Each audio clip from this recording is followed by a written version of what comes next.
I wanted the Masters class to be about which was the better movie, Foxy Brown or Coffee, two of Pam Grier's classics. But instead, Tommy talks some sense. We're going to make it wrestling related. And it's the art of the heel turn. We just saw a heel turn 25 years in the making with John Cena. So this is the perfect topic for our students today in the Masters class.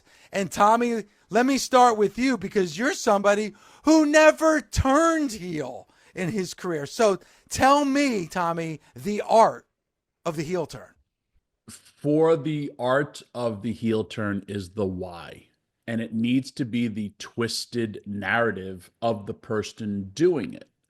The reason John Cena's promo hit so hard with me is because, hey, everybody knows me from ECW, but I wanted to turn heel on ECW. And this guy who's the heart and soul and all that stuff. And I wanted to do it at a point where just to be something different or to see where the company, if it needed me, and I'm talking about if the company continued to go on business and if my fame started to wane, I wanted to be like pretty much what John Cena said, like, I did everything for you, but I mutilated my body. I was a pretty boy. I was a body guy. I changed for you so you would love me. And now what? You've turned on me. And like, things that John Cena said, I would be like, look at my body. Like, I tore both my pecs and never have had a surgery. I broke my neck. I broke my back. I couldn't do these things. I couldn't fix these things because I continued for you people. And then you say I'm fat or I'm this or that, all this stuff, but I would have turned it all on them. And that would have been my twisted reality for them. But the why is key. And I don't understand, like, with the John Cena at first, I was like, he has the fame, he has the fortune, he has everything you want. And then when he explained his why, it's like, that's a twisted reality of his own truth. And I thought it was brilliant for those reasons. But also for me, it's I have to go through loss or something dramatic changed in my life where I'm not on top or I'm not what I used to be. And like Dave, on your most fraudulistic list of all time, we did agree that Mark Henry's promo was one of the greatest of all times because at that time, I felt the company wasn't using Mark correctly. And then also, Mark was at the end of his career. And it was a nice, Mark, you did so good. Thank you, Mark, for all your contributions. And then he got us and he got every one of us. He got his closest friends, he got his family. And then Mark's why was for what Mark will talk about. But Mark roped us all in because it was like, yeah, I could see Mark going, well, man, he was awesome back then. But then he roped us all back in and like, oh shit, that's the world's strongest man. So that's my take of why people turn is the key. And it has to have truth, but it has to be a twisted reality for that person. Was there ever a point in your career where you were thinking about turning heel? In ECW, no. I said if the company continued, when I was looking for anything in WWE, I did want to, like, because again, like people are like, oh, you drank the Undertaker's tobacco. It's because they gave me something. It also weirdly lasted forever. But I have thought, like, when they did the version of WWE's ECW, yes, I would have turned heel on that. I did And have a vision of me turning on all the originals and being like, get on board the new train and aligning myself with what? Younger wrestlers, that this is ECW. But then I also saw the writing on the wall that this was, and I was like, why waste it? Mark, as Tommy just said, I recently on Busted Open put together the top 10 greatest promos of all time. In that top 10 was your heel turn on John Cena in the fake retirement speech. And I felt like that was the absolute right time for you because you weren't really doing a lot at that time. And it turned into the greatest, in my estimation, the greatest part of your Hall of Fame career. So, what was the art behind it? And was it the right time for you to do it? Well, it was the perfect time for me because, like what you said, I had done an incredible amount. I had done enough already in my career for people to say, "Wow, that dude is Hall of Fame caliber." Never achieved all the titles, but had done everything else except for the WWE Championship. They dibbled and dabbled at one point about me and Big Show being the tag champs. And we couldn't come to an agreement on how that was going to go. How would we be beat? Mark, did you have Taker and Kane at the time? Because I believe that's probably the only team that could have gotten any steam on you. Right. It was after them. The tag division at that time was decent. It wasn't Matt and Jeff and Bully and Devon, but it was good. And my whole thing about the heel turn is every movie that you've ever seen, there's an origin story of why the heel is the heel. Something happened. Magneto, Jewish concentration camp. They trying to make people break, and they find out that this one kid has power, and they torture him. They beat him. They do everything they can, and then they pat him on the back and say, "No, you're better than them. You're better than your own, and you're better than all of ours." And then that guy finally realizes, if I'm so powerful, I don't need none of you. Bam. He kills everybody. He does his own thing. And he becomes the cruelty that he received. Like, that's what I always wanted to do as a bad guy. Dave, I tell you, my life story of what everybody knows about wrestling pales in comparison to the story about where I really came from, how I was abused verbally, and how, I have these triggers. The triggers is what made me who I am. Some people can't turn it around, but I use the negative to make a positive out of myself. But I used it for good. I could have been Bully Ray. Can you imagine Bully Ray being me? He'd be dead. Somebody would shot him. But that's what my mother she was the one ally that was like, listen, don't be mean and cruel to people because nobody can beat you up. They're gonna shoot you in the back. You're gonna die alone. And that kind of fear, I wanted to control it, but I couldn't, and I got in a lot of trouble.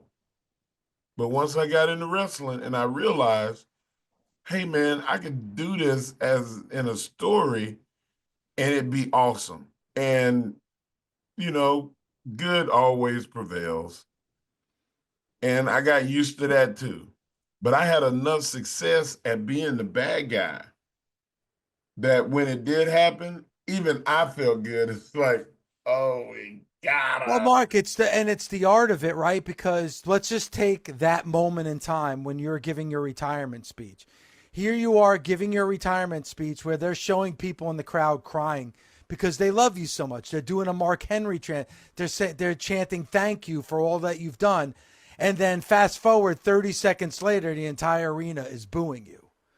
Like, that's an art form to get everybody where they're in tears because they love you so much and care about you so much to the point then they absolutely hate you. But I had to believe it and I had to portray it in order for them to get to where they got.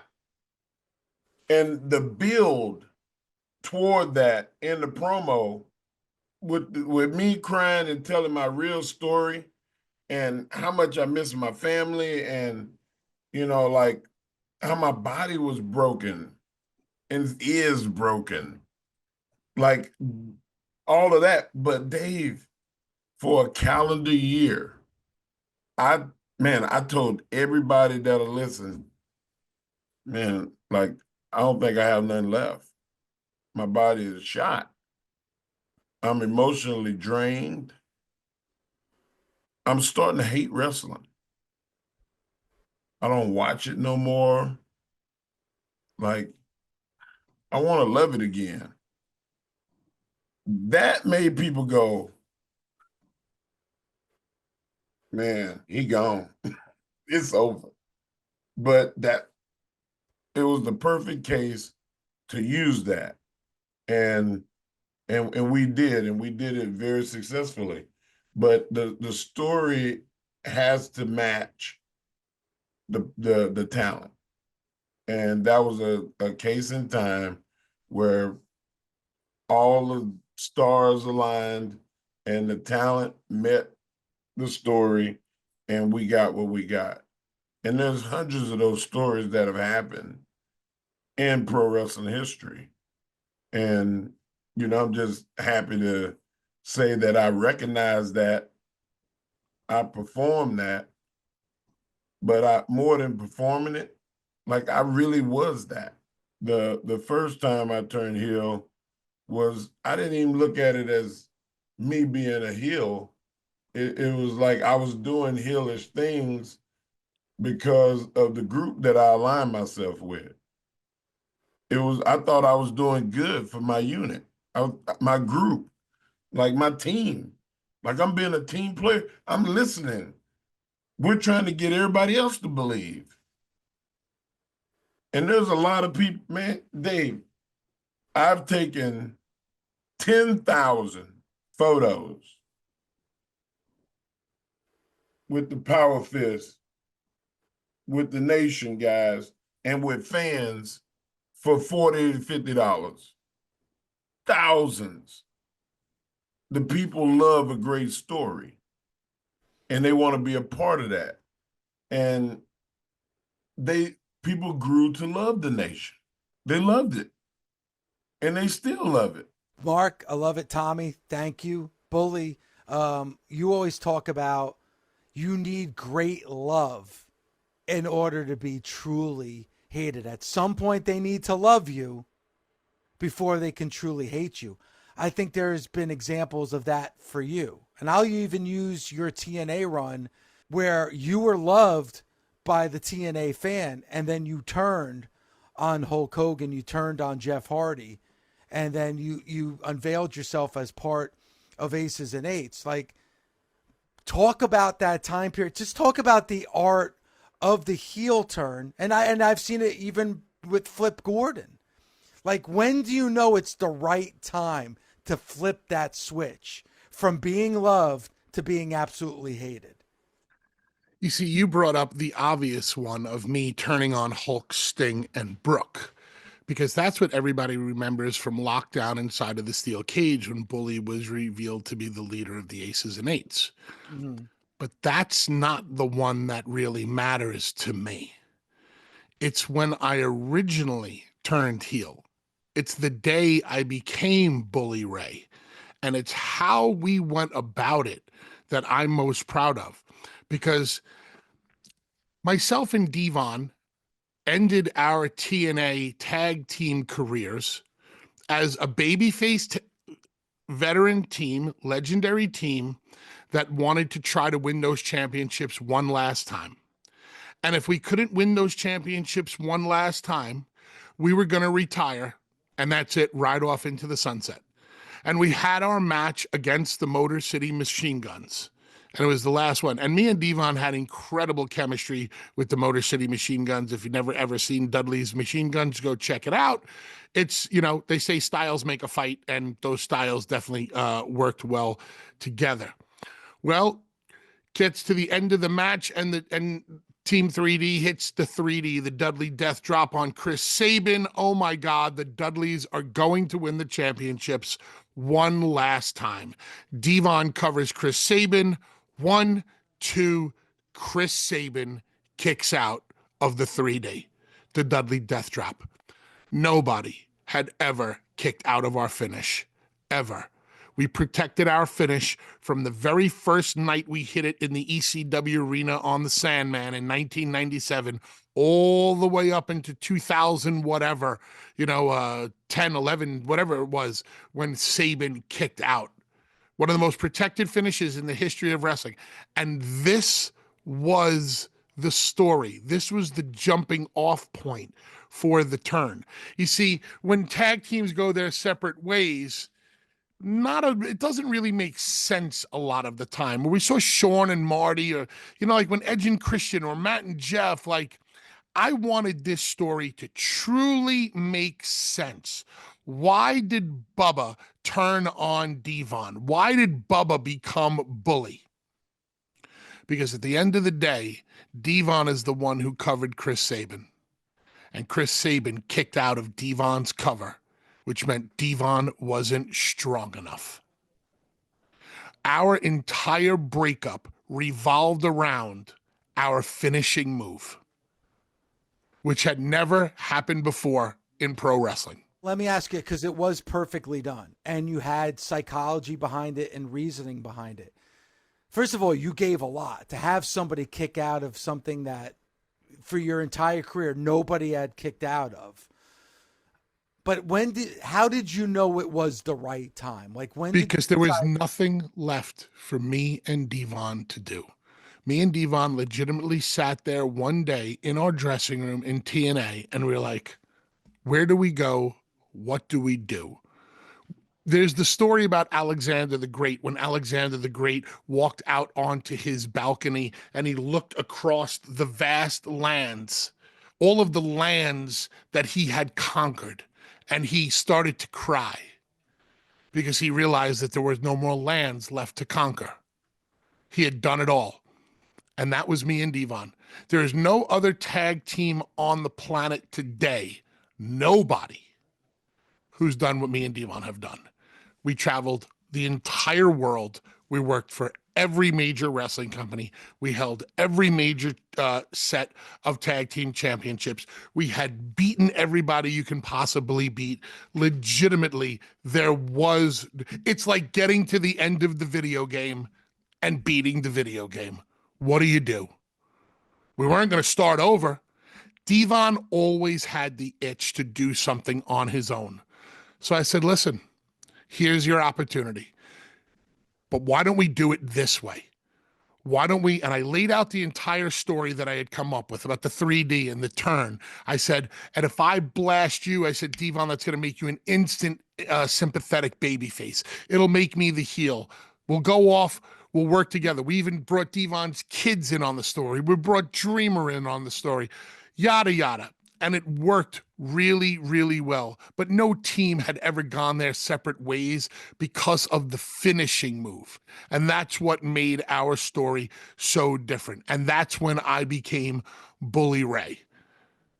And that heel turn worked so well in TNA that it propelled me to Eric Bischoff turning around and going, that's my guy. That's the guy that's going to, that's going to be the next world champion. And I'm proud to say, I'm proud about the heel turn. I'm proud about what happened in the cage also. I'm proud that a year's worth of storytelling paid off into this heel turn that nobody saw coming. But what am I most proud of? Mark, you're going to get this because I always preach business, business, business. San Antonio lockdown, main event, Jeff Hardy, Bully Ray, inside of a steel cage, biggest TNA house in U.S. history. Biggest paid house, 7,200 people. That's it. Now, people might be listening right now and go, oh my God, only 7,200 people? Well, listen, for TNA, that was the biggest house that they had drawn. Kurt Angle didn't draw that house. Hulk Hogan didn't, Sting didn't draw that house. Jeff Jarrett didn't draw that house. Nobody had drawn that house, but Bully and Jeff Hardy did. Because of a year's worth of storytelling that culminated in a steel cage match that meant something. And then they got the final turn. Dave, you hear what he said? That nobody had ever done it. That is the unicorn that every wrestler chases. Because when you come into wrestling, they say, hey, number one, safety over everything. That's the first thing you learn. Safety over everything. The second thing, everything that's been done has been done before. You will never do something different than what's been done. Thus, chasing the unicorn. You're trying to tell a story that's different than tens of thousands of men have done before you, that have sat countless hours. How can I get them? What to do, what to do. And he was able to come up with something that was never done. I was able to come up with things that have never been done. That's why we on this show. Because we know how to tell stories, and we caught the fucking unicorn.